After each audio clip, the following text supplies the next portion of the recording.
Bonjour mes frères et sœurs. On a la grâce et le privilège d'être ici ce matin, rempli de joie, servir notre Dieu pour l'adorer en esprit et en vérité. Je veux avant tout dire merci à les frères Antonio pour sa prière, aussi le frère Jean Panel qui a lu des passages, et le frère Nélan qui a choisi des bons chants pour nous édifier et pour honorer notre Dieu. J'avais commencé à la maison, j'ai mis tout sur mon portable, le sermon. Mais en même temps, j'ai fait une copie. Je dis, on ne sait jamais. Je passe en avant avec le portable, et puis peut-être il ne va pas fonctionner bien. Alors, j'ai fait quand même backup, OK? Un backup plan. Finalement, j'ai porté le portable. Il est là, assis à côté de ma femme. Je l'ai gardé là-bas, j'ai gardé la clé. Parce que je vois que beaucoup de frères, ils viennent avant et ils se sont modernisés un peu, ils utilisent le portable et tout ça. Je dis, je vais essayer aujourd'hui. Mais après, je me suis rendu compte, je dis, là, je ne veux pas trop me aventurer. Donc, je ne suis pas prêt encore à arriver à ce point. Peut-être dans 10 ans. Oui. Je voulais dire aussi merci beaucoup à tous les frères et sœurs pris pour la sœur Joséphina. Je les remercie beaucoup pour ça. Ça nous encourage beaucoup. Parce que je sais que vous priez pas seulement pour elle, mais vous priez pour mon père et vous priez pour toute sa famille. Donc, merci beaucoup. Je tiens à cœur ce que vous faites. Et réciproquement, nous faisons le même pour vous. Dans le temps de la période des conférences, on a parlé des sujets sur l'Évangile. Et moi, j'ai choisi l'Évangile de la bonne nouvelle de la grâce. J'avais choisi ce titre-là, mais malheureusement, Dieu connaît la raison. Je n'étais pas ici pour faire le sermon, pour prêcher le sermon. Mais mon frère Frédéric, il a pris ma place. Il a fait un très bon travail sur les sujets qu'il a touchés. Mais moi, je me suis senti mal vers Dieu. Et j'ai dit à Dieu, il faut que moi, je fasse ce message-là. C'est important. Parce que je l'avais choisi moi, entre tous les messages, et j'ai dit, j'ai cette promesse-là, je l'ai fait à Dieu, que quand j'aurai l'opportunité, c'est de ça que je vais parler. On va retourner à Actes chapitre 20. Suivez avec moi, s'il te plaît. On va lire quelques versets, mais on va tenir compte ici. Vous savez que c'est Luc qui écrit le livre des Actes. Donc, c'est Luc qui explique, c'est Luc qui voit, et c'est Luc qui enseigne ce qui s'est passé. Alors, nous pouvons commencer à verset 17, Paul était à Milette. Et quand il était là, il a envoyé chercher à Éphèse les anciens de l'Église. Donc, le verset 18, nous lisons un peu le verset 18 et quelques autres versets pour comprendre un peu qu'est-ce qui s'est passé. Lorsqu'il fut arrivé, je suis à Actes chapitre 20, verset 18. Lorsqu'il fut arrivé vers lui, il leur dit, vous savez de quelle manière, depuis les premiers jours où je suis entré en Asie, je me suis sans cesse conduit avec vous. Donc ici, l'apôtre Paul parle de la façon qu'il s'est comporté tant que chrétien. Il a dit en verset 19, s'élevant le Seigneur en toute humilité. Il a prêché, mais il a fait avec toute humilité. Il a servi Dieu avec toute humilité. Donc, c'est un bon exemple que chaque chrétien peut suivre. Lorsque nous servons Dieu, c'est important de savoir que nous devons le servir avec toute humilité, avec les larmes, et au milieu des épreuves que me suscitaient les embûches des Juifs. On voit ici que c'est très émotionnellement. Il y a beaucoup d'émotions. Des fois, lorsqu'on lit un passage, lorsqu'on étudie un passage, il faut essayer de comprendre ce que l'auteur, ce que la personne qui écrit ce passage-là, c'est ce, dans ce cas ici, c'est le Saint-Esprit qui a guidé l'apôtre Paul à Luc d'écrire de sa façon, mais il faut rentrer dans les émotions, il faut rentrer profondément dans ce qu'il veut nous dire. Avec tous les larmes, ok? Vous savez que je n'ai rien caché de ce qui vous a été utile. Donc, Paul ici, il a prêché toute la vérité. Il n'y a rien caché, il a prêché tout ce que les frères avaient besoin et tout ce qui était utile. Et que je n'ai pas craint de vous prêcher et de vous enseigner publiquement et dans la maison. Ce n'est pas une question que Paul est en train de se vanter, comme font beaucoup. Beaucoup de prédicateurs aujourd'hui, ils se vantent, mais ce n'est pas de ce cas-là que Paul parle de cette façon. Mais il veut montrer qu'il a servi Dieu pieusement, avec humilité, il a fait le travail comme il faut. Verset 21, annonçant aux Juifs et aux Grecs la repentance envers Dieu et la foi en notre Seigneur Jésus-Christ. Et il dit ici avec les anciennes, et maintenant voici, lié par l'Esprit, je vais à Jérusalem, ne sachant pas ce qui m'y arrivera. Donc Paul ne sait même pas qu'est-ce qui va l'arriver. Il annonce. Alors ici, on commence à comprendre que Paul rentre profondément en émotion, parce que c'est une chose extrêmement importante.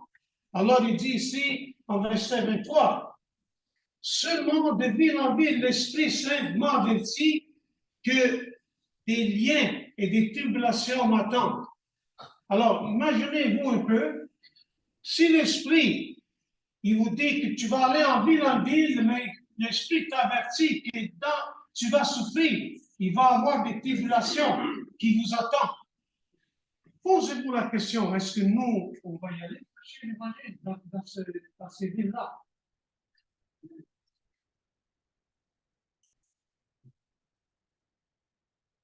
Mais il a dit, mais je ne fais pour moi même aucun cas de ma vie.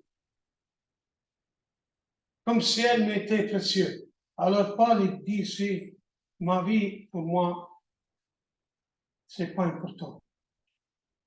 Pourvu que j'accomplisse ma course avec joie. Pour lui, qu'est-ce que c'était important? C'est d'accomplir sa course avec joie. Et le ministère que j'ai reçu du Seigneur Jésus, d'annoncer la bonne nouvelle de la grâce de Dieu. Imaginez un peu l'apôtre Paul, Luc lui décrit que Paul dit, ma vie, c'est rien pour moi. L'important, c'est que j'ai accompli avec joie la mission que Dieu m'a donnée. Et d'annoncer la bonne nouvelle de la grâce de Dieu. Mes frères et sœurs, l'actualité la plus importante au monde, c'est l'évangile de la grâce de Dieu. Ça, c'est l'actualité plus importante du monde. Moi, j'ai choisi ce matin une approche un peu différente. L'approche que j'ai choisie, je me suis posé la question, pourquoi Paul? Pourquoi c'est Paul que Dieu a choisi? Nous avons vu un peu dans Actes chapitre 22, Paul a parlé de sa vie. Qu'est-ce qu'il a fait? Il a persécuté l'Église. Et c'est seulement Jésus qui pourrait vraiment l'approcher. Parce que, pourquoi? Parce que Paul, il a appris à travers Gamaliel. Gamaliel, c'était un maître dans la loi, un maître. Il enseignait exactement la loi. Donc, Paul était enraciné dans ces lois, alors c'était impossible. C'était impossible de le changer parce qu'il était zélant dans ce qu'il a appris à travers le maître Gamaliel. Il a dit, il a persécuté l'Église à mort, il a persécuté les frères, il a persécuté les sœurs. Mais Jésus a changé sa vie dans ce chemin vers Damas. On sait la fin, il s'est fait baptiser. C'est la conclusion de chaque conversion, mes frères et sœurs, qui ça finit avec le baptême. On ne peut pas l'enchaper. C'est un acte de foi. Ça finit comme ça dans toutes les conversions. La conversion des Turquiens, la conversion des Géoliers, la conversion de Lydia, la conversion de Corneille, la conversion des frères en Corinthe et la conversion des frères en Éphèse. La conclusion, c'est d'accepter et se faire baptiser. Il n'y a pas d'autre moyen. C'est la seule façon. Il faut obéir à la parole de Dieu. Mais ça finit comme ça. Mais l'apôtre Paul a été chargé par Jésus de proclamer la bonne nouvelle de la grâce de Dieu. Je me suis posé la question, mais pourquoi Paul? Pourquoi Paul? Le mot évangile signifie la bonne nouvelle. Et grâce signifie une bonne volonté, bonté, faveur imméritée. Paul reçut donc le ministère de proclamer la bonne nouvelle. On se pose la question, mais pourquoi? Cette bonne nouvelle, imaginez-vous, la bonne nouvelle. C'est quoi la bonne nouvelle aujourd'hui? Nous écoutons les émissions et nous écoutons rien de bon. Mais cette bonne nouvelle, ce n'est pas une bonne nouvelle que nous entendons dans le monde. C'est une bonne nouvelle qui est capable de sauver notre âme. C'est une bonne nouvelle, une belle nouvelle qui, c'est aucune nouvelle n'est comparable à cette bonne nouvelle ici. En 1 Timothée, je vous demande de suivre avec moi, s'il vous plaît, parce que les passages sont importants. Et je tiens encore de partager ça avec vous. En 1 Timothée, chapitre 1, on va lire 12 à verset 17, mais on va prendre des versets. 1 Timothée 1 à 12. Paul dit ici, je rends grâce à celui qui m'a fortifié, à Jésus-Christ notre Seigneur, de ce qu'il m'a jugé fidèlement. Jésus a montré grâce à Paul, parce que Paul parle de sa vie. En m'établissant dans le ministère, moi qui étais auparavant un blasphémateur, un persécuteur, un homme violent, mais j'ai obtenu une miséricorde parce que j'agissais par ignorance dans l'incrédulité. Donc, nous avons tous ici reçu la grâce de Dieu. Tous ceux qui sont ici, qui sont baptisés en Jésus. Nous l'avons reçu, la grâce. Maintenant, c'est quoi qui va nous pousser à prêcher cette bonne nouvelle de la grâce? C'est quoi qui va nous pousser? Pour comprendre ce que nous étions. Paul a compris ce qu'il était. Et c'est pour cette raison, Paul il est capable d'annoncer ce qu'il était pour être capable d'aider les autres. Quand vous marchez dans la rue, pensez un peu à qui tu étais. Moi, à qui j'étais. Tu regardes partout dans le monde, que tu visites les hôpitaux, que tu visites n'importe quel magasin ou n'importe quel endroit, ici à Montréal ou ailleurs dans le monde. Pensez à tous les gens, à des milliers de gens qui sont là, partout dans le monde. Est-ce que ces gens-là ont entendu parler de la bonne nouvelle de la grâce? Mais quand tu commences à penser que qui est toi, qui tu étais, qu'est-ce que Dieu a fait pour toi, la grâce que tu as reçue à travers Jésus-Christ, là tu peux commencer comment c'est important de prêcher cette bonne nouvelle de la grâce de Dieu. Verset 15. C'est une parole certaine et entièrement digne d'être reçue que Jésus-Christ est venu dans le monde pour sauver les pécheurs, donc je suis le premier.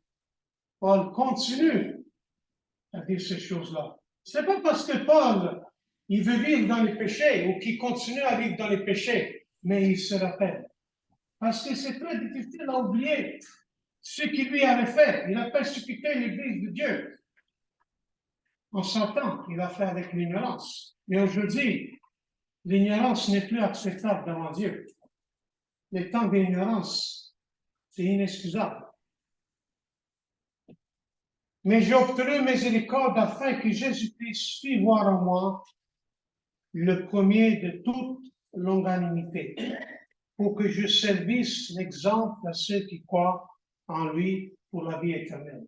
Là, on commence à comprendre pourquoi. C'est parce qu'il faut que lui serve comme exemple.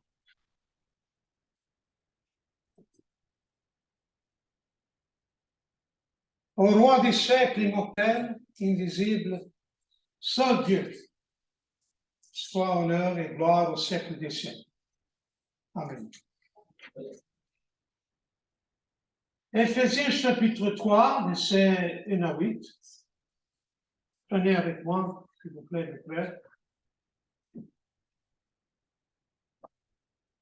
À cause de cela, moi, Paul, le prisonnier de Christ, pour vous, les païens, si du moins vous avez appris quelle est la dispensation de la grâce de Dieu qui m'a été donnée pour vous. Donc, Paul, il avait le ministère d'aller prêcher aux païens, de porter cette bonne nouvelle aux païens.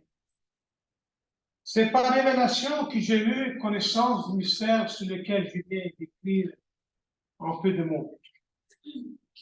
En analysant, vous pouvez vous représenter l'intelligence que j'ai du mystère de Christ. Il n'a pas été manifesté aux fils des hommes dans les autres générations comme il était révélé maintenant par l'Esprit aux saints apôtres et aux prophètes de Christ. Ce mystère, c'est que les païens sont co-héritiers, qui forment le même corps en participant à la même promesse en Jésus-Christ par l'Évangile. Donc, j'étais fait ministre selon le don de la grâce de Dieu qui m'a été accordé par l'efficacité de sa puissance. À moi, qui suis le moindre de tous les saints, cette grâce a été accordée d'annoncer aux païens les richesses incompréhensibles de Christ. Moi, le moindre de tous les saints. Mes frères et sœurs, c'est une attitude exceptionnelle d'avoir comme chrétien. Exceptionnelle d'avoir comme chrétien.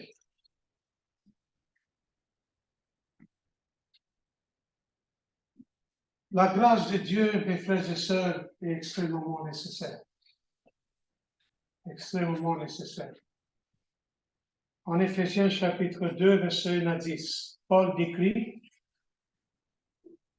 vous êtes morts par vos offenses et par vos péchés, dans lesquels vous marchez autrefois selon les craintes de ce monde, selon le prince de la puissance de l'air, de l'esprit qui agit maintenant dans les fils de la rébellion. Nous tous aussi, nous étions de leur nombre, et nous vivions autrefois selon la convoitise de notre chair. Nous étions comme ça, aussi. L'Église à Éphèse était comme ça aussi. Accomplissant les volontés de la chair et de nos pensées. Et nous étions par nature des enfants de la colère, comme les autres. Nous étions ça. Mais Dieu, qui est riche en miséricorde, à cause du grand amour dont il nous a aimés, nous qui étions morts par nos offenses, nous a rendus à la vie avec Christ. C'est par la grâce que vous êtes sauvés. Il nous a ressuscités ensemble et nous fait asseoir ensemble dans les lieux célestes en Jésus-Christ. Afin de montrer dans les siècles à venir l'infinie richesse de sa grâce par sa bonté envers nous en Jésus-Christ. Car c'est par la grâce que vous êtes sauvés par le moyen de la foi. Et cela ne vient pas de vous, c'est le don de Dieu. Apôtre Paul dit à Romains chapitre 3, verset 23, car tous sont péchés et sont privés de la gloire de Dieu. Mes frères et sœurs, tous sont péchés. Tous sont péchés, tout le monde. Tous, on a tous besoin de la grâce de Dieu. Tous. En plus, la grâce est gratuite. Il n'y a rien que nous pouvons faire pour acheter. L'argent, tout l'argent dans le monde ne peut pas acheter la grâce. Tout ce que tu fais, tu ne vas jamais mériter la grâce. C'est un don. Verset 24 de Romains chapitre 3. Et ils sont gratuitement justifiés par sa grâce par le moyen de la rédemption qui est en Christ. Le frère Frédéric, il a parlé ce matin très bien de l'évangile. Il a mentionné beaucoup ce que Jésus a fait pour nous. Et c'est le seul moyen d'être sauvé, c'est Jésus-Christ. Mais on se pose la question. Mais moi, quel péché j'ai fait? Il y en a qui disent ça. Il y a des gens qui disent, mais moi, je ne pêche pas. Quel péché que j'ai fait qui est tellement grave que j'ai besoin de la grâce de Dieu? Ah bien, ok. Est-ce qu'on est coupable des mensonges? Est-ce qu'on est coupable des péchés sexuels? Peut-être la jalousie, peut-être l'égoïsme, peut-être des paroles méchantes, peut-être on n'étudie pas souvent la Bible, peut-être des fois on s'énerve quand il faut garder la calme, parfois on est hypocrite, parfois on ne garde pas ses promesses, parfois on est moqueur, parfois on est rancunier, parfois on est avare, paresseux, ingrat. Et vous pouvez ajouter à votre liste. Alors, si vous êtes une personne qui vous êtes reconnaissant et vous avez une conscience, vous pouvez imaginer combien de fois, comme tout le monde, vous avez besoin de la grâce de Dieu. Romains chapitre 11, 22, considérez donc la bonté à la sévérité de Dieu. Donc, il faut qu'on a considéré la sévérité de Dieu, mais la sévérité envers ceux qui sont tombés. Et il faut considérer aussi la bonté de Dieu. La bonté de Dieu envers toi, si tu demeures ferme dans cette bonté, autrement tu seras aussi retranché. Romains chapitre 11, verset 22. La grâce, c'est quelque chose, comme je dis, que nous ne pouvons jamais mériter. Jamais. La gloire et la vie éternelle que Dieu nous offre, à travers sa grâce, nous ne pouvons jamais en être dignes. Nous ne pouvons pas assez faire pour que Dieu soit moralement obligé de nous la donner.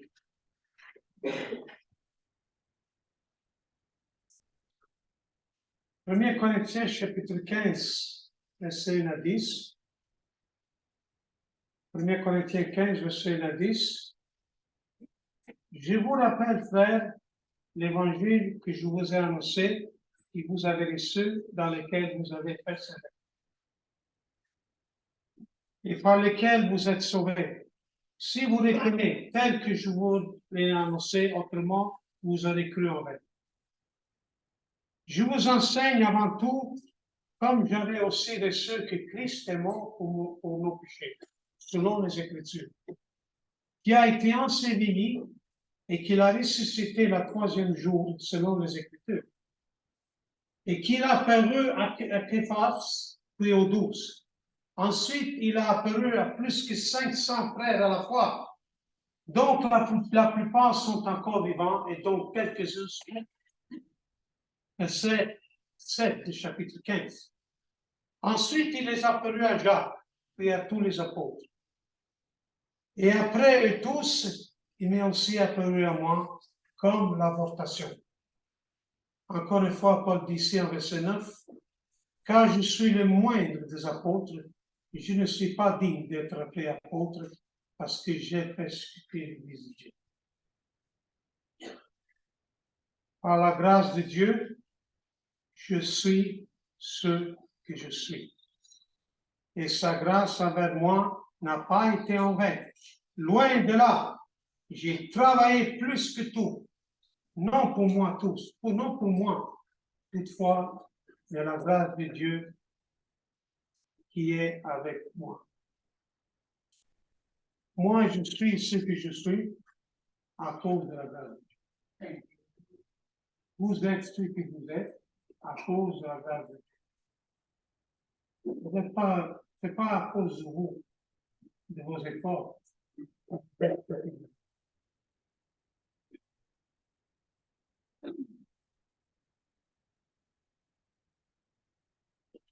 En Jude chapitre 1, versets 3 à 4, nous lisons, bien-aimés, comme je désirais vivement vous écrire au sujet de notre salut commun, je me suis senti obligé de faire afin de vous exhorter à combattre pour la foi qui a été transmise au sein du propre Christ.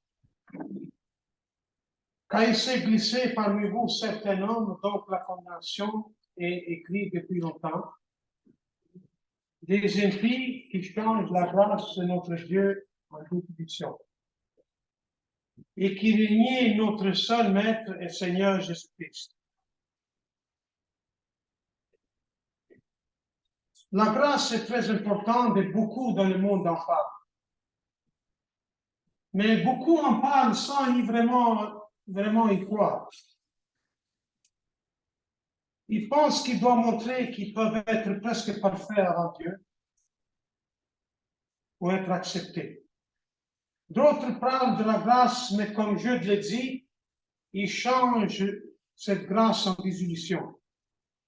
Ils pensent que puisque Dieu offre la grâce, nous pouvons commettre le péché sans peur, comme si l'on avait une autorisation, un permis de pécher. Alors, la grâce, ce n'est pas comme le permis de conduire ou comme une étiquette pour aller voir un spectacle ou comme un passe-partout. Lorsque nous faisons, nous agissons comme nous voulons, nous parlons comme nous voulons, après nous disons, bon, la grâce de Dieu est là. Non, parce qu'on fait une désolution de ce don gratuit que Dieu nous a donné. Nous voulons éviter les erreurs de chaque extrême. Nous ne devons pas minimiser la grâce, elle est seulement indispensable. Mais nous ne devons pas penser que la grâce nous permette de demeurer volontairement dans le péché. Jamais. Jamais. Mais l'évangile de Jésus-Christ est une bonne nouvelle concernant la faveur imméritée.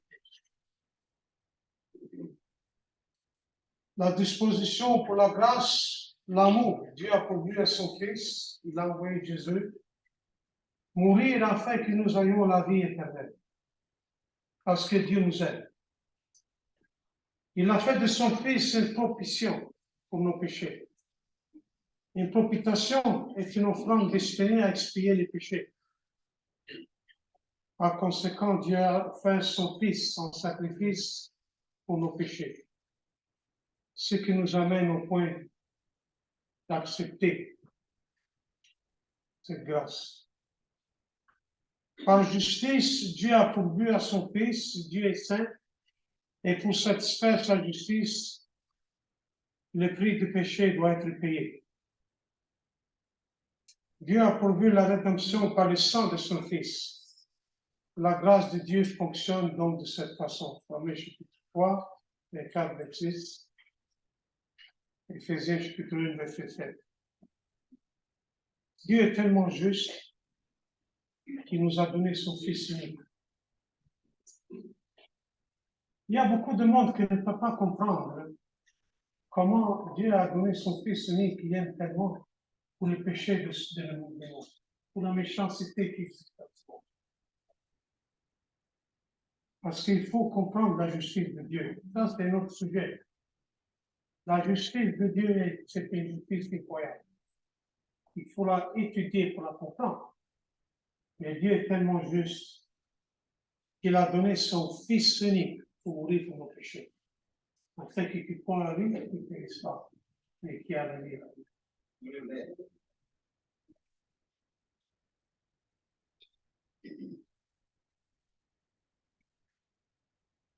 Au début, nous avons parlé de la conversion. Des fois, nous ne pouvons pas passer à côté. Cette grâce-là, il faut l'accepter. Mais pour accepter cette grâce-là, il faut accepter Jésus-Christ. Et il faut accepter ce que Jésus-Christ nous demande de faire. Il faut croire à cet évangile. Il faut se répéter. Il faut confesser notre foi en Jésus-Christ dans la maison. Il faut entrer avec Christ dans le baptême pour la rémission de nos péchés. Et il faut rester fidèle jusqu'à la fin. Une telle obéissance nous mérite et nous mérite le salut. Cela est particulièrement vrai en ce qui concerne le baptême. Le baptême, mes frères et sœurs, c'est le chemin. C'est le chemin à suivre. Angelo y a passé un chant sur la grâce. On va les chanter. Là, c'est fini. Par contre, je connais le chant en anglais très bien et j'ai pris ce chant-là dans l'Internet. Ça se peut que ce n'est pas facile à chanter la façon qui s'est imprimée. Mais le frère Nélan, il va commencer, mais il a besoin de votre aide. Moi, j'ai besoin de votre aide aussi pour comprendre ce chant. Mais, mes frères et sœurs, je vous laisse avec ça. J'espère que aujourd'hui nous avons compris. Mais avant de terminer, avant de laisser la place à le frère Nélan,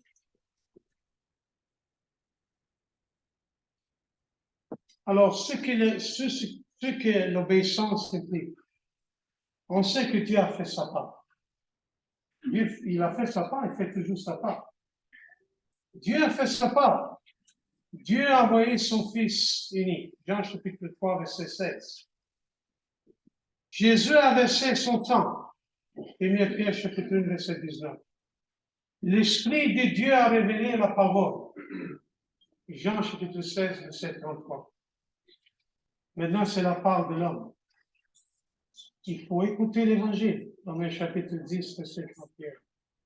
Il faut croire à l'Évangile. Jean chapitre 8, verset 24. Se repentir des péchés. Actes chapitre 2, 38. Il faut confesser sa foi. Romains chapitre 10, verset 9 à 10. Être entièrement avec Christ dans le baptême pour la rémission de vos péchés. Matthieu 16, 16. 1 Pierre 3, verset 1. Et rester fidèle à Jésus jusqu'à la fin. Merci beaucoup, mes frères et sœurs, que Dieu vous bénisse. Chantons le chant d'appel. Nous allons faire en prière.